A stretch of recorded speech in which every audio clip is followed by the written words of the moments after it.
बरसा बाद हिवड़े सुलागी, खुलगी प्रेम की बड़िया, नैन झरोखे सुपना देखे, ओढ़ने प्रीत चुनरिया।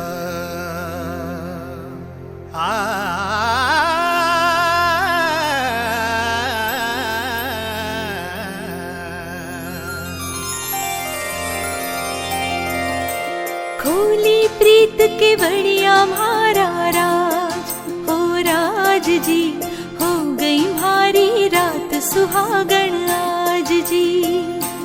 हो खोली प्रीत के बढ़िया म्हारा राज, हो राज जी हो गई भारी रात सुहागण आज जी।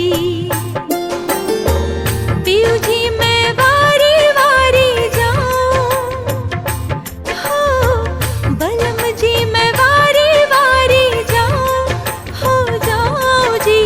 खोली प्रीत के बढ़िया म्हारा राज, हो राज जी हो गई भारी रात सुहागण आज जी। हो खोली प्रीत के बढ़िया म्हारा राज, हो राज जी हो गई भारी रात सुहागण आज जी।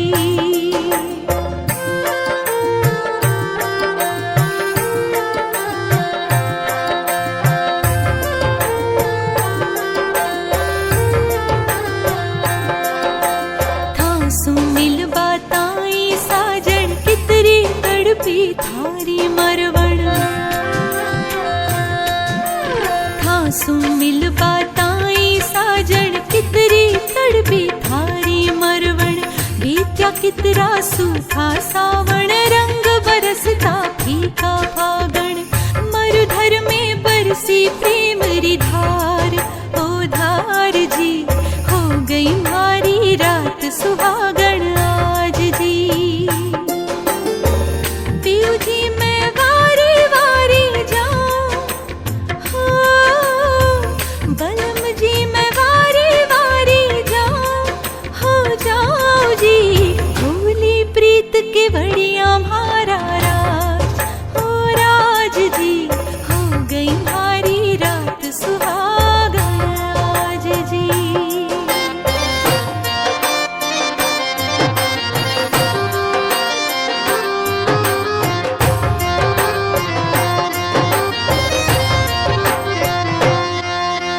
मेहंदी राचणी रंग ल्याई, प्रीतड़ली सूसेज सजाई।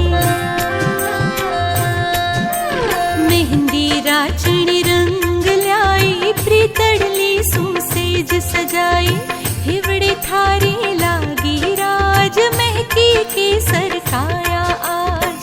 फीको फीको काजलियों के वेजी, बाता राजरी हो गई भारी रात सुहागण आज जी। हो पियू जी मैं वारी वारी जाऊं, हो बलम जी मैं वारी वारी जाऊं, हो जाओ जी। खोली प्रीत के बढ़िया म्हारा राज, हो राज जी हो गई भारी रात सुहागण आज जी।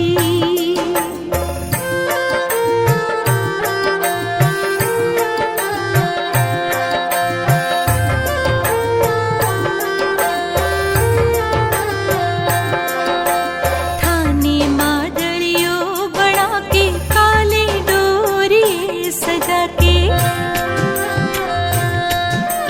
थाने मादलियों बना के, काले डोरिये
गई